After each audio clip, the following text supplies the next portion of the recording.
নমস্কার, বাংলা মন থেকে বলছি সন্ময় বন্দ্যোপাধ্যায়। পুজো আসতে বেশি দেরি নেই, মাত্র 2 মাস। দেখতে দেখতে 2 মাস চলে যাবে, পুজো আসবে, ঢাকের কাঠি পড়বে, কিন্তু মানুষের মনে বিস্তর আলোচনা, কেন্দ্রবিন্দুতে সেই পুজোর অনুদান, যে শেষ পর্যন্ত পুজো কমিটিগুলোকে নতুন সরকারের আমলে অনুদানটা পাবে, এ নিয়ে দীর্ঘদিন ধরে আলোচনা চলছে, তর্ক চলছে, কথা চলছে। কেউ বলছেন পুজোর অনুদানগুলো সমস্ত বন্ধ করে দেওয়া দরকার, কেউ বলছেন সরকারের ভাঁড়ারে এত টাকা কোথায়, যে মমতা বন্দ্যোপাধ্যায় 1,10,000 টাকা করে দিয়েছিলেন, সেই টাকাটা এই সবাইকে দিতে গেলে, সমস্ত পুজো কমিটিগুলোকে দিতে গেলে, তাহলে তো আগের সরকারের অবস্থা হবে, চাকরি, কর্মসংস্থান সমস্ত ক্ষেত্রে তাহলে টাকার টান পড়বে।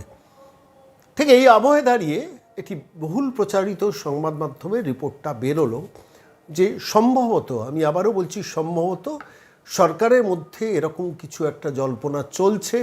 10 লাখ টাকার নিচে যাদের যেসব পুজো কমিটির বাজেট, তাদেরই পুজো অনুদান দেওয়া হবে। 10 লাখ টাকার ওপরে যাদের পুজোর বাজেট, তাদের অনুদান দেওয়া হবে না।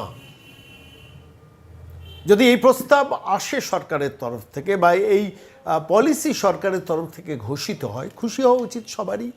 কেন, যে পুজো কমিটির বাজেট 10 লাখ টাকার ওপর হবে, তাদের সরকারের ঘর থেকে 1 লাখ টাকা বা 1,10,000 টাকা বা 1.5 লাখ টাকা যদি সে টাকাও হয়, তাহলে সে টাকাটা তো নেওয়া উচিত না। কারণ তাদের সামর্থ্য আছে, তাদের ক্ষমতা আছে, তাদের ব্যাংক ব্যালেন্স আছে।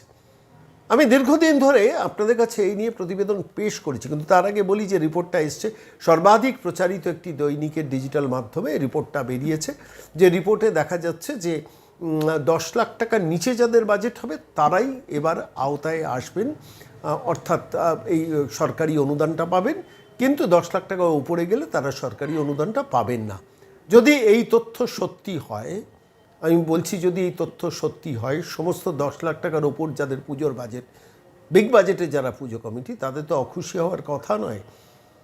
আমি দীর্ঘদিন ধরে আপনাদের কাছে এটা নিয়ে কথাও বলেছি যে যাদের বাজেট 1 কোটি টাকা, 50 লাখ টাকা, 80 লাখ টাকা, 2 কোটি টাকা দুর্গাপুজোর বাজেট, তারা টুকটুক করে মমতার প্রশাসনের কাছে গিয়ে হাত পেতে 1,10,000 টাকা নিয়ে এসছেন। আমি এমন একটি পুজো কমিটির কর্ণধারকে জিজ্ঞেস করেছিলাম যে আপনাদের কোনো সংকোচ হয় না, দ্বিধা হয় না, যে সরকার চাকরি দিতে পারে না সেই সরকারের কাছ থেকে আপনারা 1,10,000 টাকা নিচ্ছেন কেন? উত্তরটা কি পেয়েছিলাম জানেন? উত্তরটা পেয়েছিলাম যে তাঁদের কথাই আমি আপনাদের বলছি। তারা বলেছিলেন যে ওই 1,10,000 টাকা না নিলে তাহলে মমতা বন্দ্যোপাধ্যায়ের প্রশাসনের কাছে প্রশাসন রুষ্ট হতো, অর্থাৎ মমতা বন্দ্যোপাধ্যায় রেগে যাবেন। সেই জন্য একটা বিগ বাজেটের পুজোকে গিয়েও 1,10,000 টাকা চেকটা টুক করে গিয়ে পুলিশের কাছ থেকে নিয়ে আসতে হতো। কি দিনকাল ছিল বলুন। ঠিক সেই আবহে দাঁড়িয়ে যদি একটা সরকার এই সিদ্ধান্ত নেয়, আমি বলছি এটা যথাযথ সিদ্ধান্ত। বিভিন্ন ক্ষেত্রে, বিভিন্ন স্কিমের ক্ষেত্রে আর্থিকভাবে যারা বলবান, তাদের সেই স্কিমের মধ্যে ঢোকা উচিত নয়। ধরুন আমি বলছি 2 কেজি চাল, 3 কেজি গম, 5 কেজি চাল গম যারা নেন, যাদের আর্থিকভাবে সচ্ছল পরিবার, ব্যাংকে চাকরি করেন, সরকারি অফিসে চাকরি করেন, তারা রেশন কার্ড নিয়ে ওই 5 কেজি চাল গম কিন্তু নিয়ম করে রেশন থেকে অনেকেই তুলে নেন। অথচ একটি সরকারের অন্তত একজনের মাথা পিছু ভর্তুকি দিতে হয় অন্তত 150 টাকা, এখন সেটা আরও বেশি, অর্থাৎ প্রতি কেজিতে 30 টাকা তাকে ভর্তুকি দিতে হয়।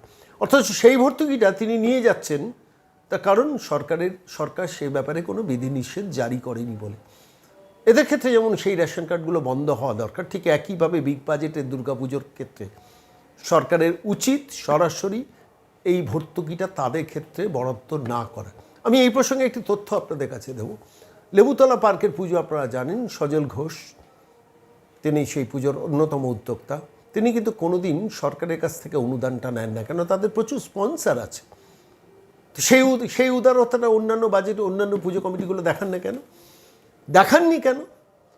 এই কারণে যে ওই ভয় যে মমতা রেগে যাবেন, ফলত টাকাটা নিয়ে আসি, এইভাবে টাকা নয়ছয় হয়েছে দিনের পর দিন।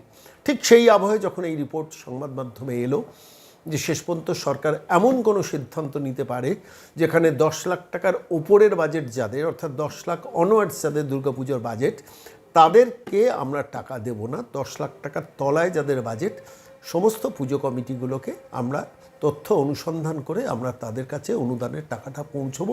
এই সিদ্ধান্ত যদি হয়, সিদ্ধান্ত হবে কিনা জানি না। সম্প্রতি নবান্নে গিয়ে ফোরাম ফর দুর্গোৎসবে দুই বালিগঞ্জ কালচারাল এবং বেহালার নতুন দল সম্মত তাদের তরফ থেকে দুজন উদ্যোক্তা রাজ্যের মুখ্যমন্ত্রীর সঙ্গে মিটিং করে এসছেন এবং তারপরেই রিপোর্টটা সংবাদ মাধ্যমে এসছে যে 10 লাখ টাকার নিচে যাদের বাজেট তাদের ক্ষেত্রে সরকার উদার হবে, কিন্তু 10 লাখ টাকার ওপরে যাদের বাজেট, যাদের সত্যিই সরকারি অনুদান দরকার নেই অথচ দিনের পর দিন তারা নিয়ে গেছেন, এই সরকারের ভাড়া নিঃশেষিত করেছেন নির্লজ্জের মতো, তাদের ক্ষেত্রে সরকারের তরফ থেকেই যদি এই সিদ্ধান্তটা আসে যে আপনার 10 লাখ টাকার ওপর আপনারা নেবেন না, তাহলেই তো সমস্যাটা মিটে যায়। মিটবে কি জানি না, ভবিষ্যৎ বলবে।